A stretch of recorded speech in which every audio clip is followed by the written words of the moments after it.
بسم الله وكفى والصلاة والسلام على سيدنا المصطفى وبعد.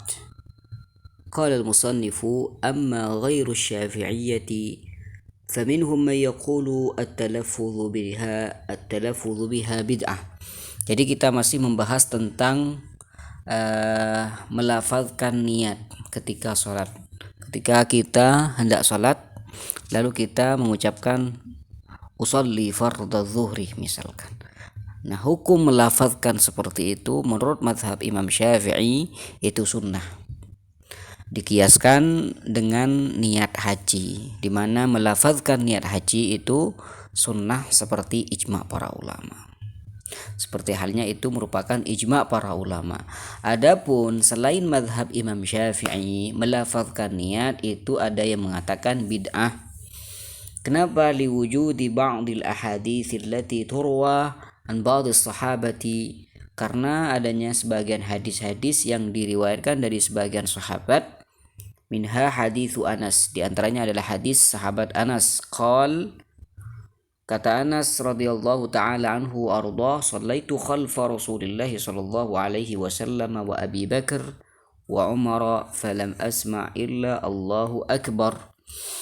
Kata Anas radhiyallahu anhu, saya sholat di belakang Rasul sallallahu alaihi wasallam, di belakang Abu Bakar, di belakang Umar, dan saya tidak mendengar melainkan Allahu Akbar. Jadi sahabat Anas tidak mendengar usolli fardhu gitu.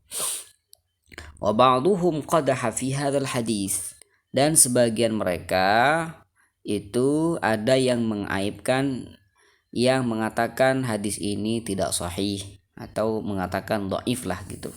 Wa ba'duhum qal, sebagian mereka ada yang juga mengatakan inna Anasan lam yasma' at-talaffuz wa la rubbama annahu shalla fi sufufil akhirah. Dan sebagian ulama juga ada yang berpendapat dan mengatakan bahwasanya Sayyidina Anas tidak mendengar pelafazan niat, karena bisa jadi sahabat Anas tersebut ketika sholat ada di shaf terakhir. Wa kullun lahu daliluhu, semuanya punya dalil ya. Amma Ibnul Qayyim al-Jauziyah fadamdama katsiran ala man yaqul yusannu talaffuz bin niyyah. Ibnu Qayyim seakan-akan agak marah ya kalau ada yang mengatakan melafazkan niat itu sunnah.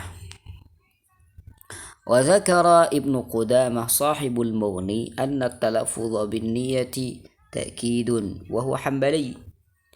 Dan Al-Imam Ibnu Qudamah, pengarang kitab Al-Mughni, beliau itu penganut mazhab Imam Hanbal dan merupakan tokoh dalam mazhab Hanbaliyah, mazhab Hanbali, bahwasanya melafazkan niat itu termasuk takkid, penegasan akan niat. Wal Hanabilah yantaqiduna at-talaffuz bin niyyah, dan seperti sudah maklum dan ma'ruf bahwasanya mazhab Hanabilah, mazhab Hambali, mereka itu mengkritisi akan melafazkan niat. Tapi di sini Ibnu Qudamah mengatakan talaffuz bin niyat itu merupakan takkid katanya. Wa ibaratuhu fi kitabis shalah, dan ibarah dari Imam Ibnu Qudamah dalam kitab salat, wa makna niyati al-qasdu, dan arti dari niat adalah keinginan. Wa mahalluhal qalbu, dan tempat niat itu ada dalam hati.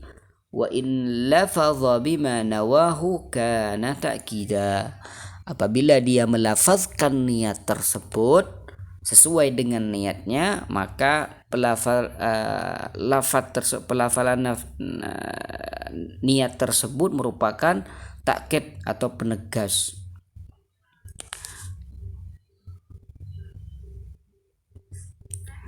Wa fi bab at-taharati, dalam bab taharah, taqulu ibaratul Mughni, ibarah dalam kitab Mughni berkata seperti ini: wa mahallun niyati al-qalbu idh hiya ibaratun anil qasdi wa mahallul qasdil qalb. dan tempat niat itu ada dalam hati, karena niat itu adalah keinginan dan tempat dari keinginan itu adalah hati. Fama ta'taqada biqalbihi ajza'ahu wa illam yalfidh lisanuhu. Maka apabila hati sudah berkeinginan, sudah yakin, maka itu sudah cukup walaupun tidak melafazkan lisannya. Fa in lam takhtur an-niyyatu biqalbihi lam yujzihi. Apabila niatnya itu tidak terlintas di hatinya, maka itu tidak cukup, artinya tidak sah. Walau sabaqa lisanuhu ila ghairi ma'taqada lam yamna dzalika sihhata ma'taqada biqalbih. Apabila lisannya itu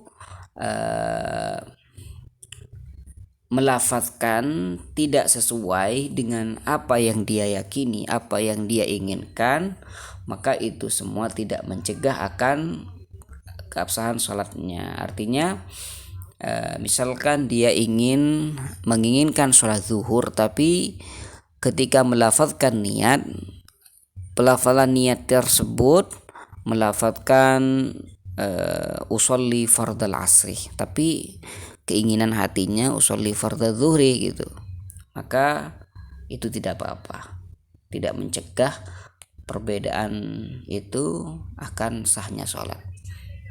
Juga dalam mazhab Imam Syafi'i kaidah fikihnya seperti itu, apabila antara lisan dan hati itu berbeda, maka yang didahulukan adalah hati.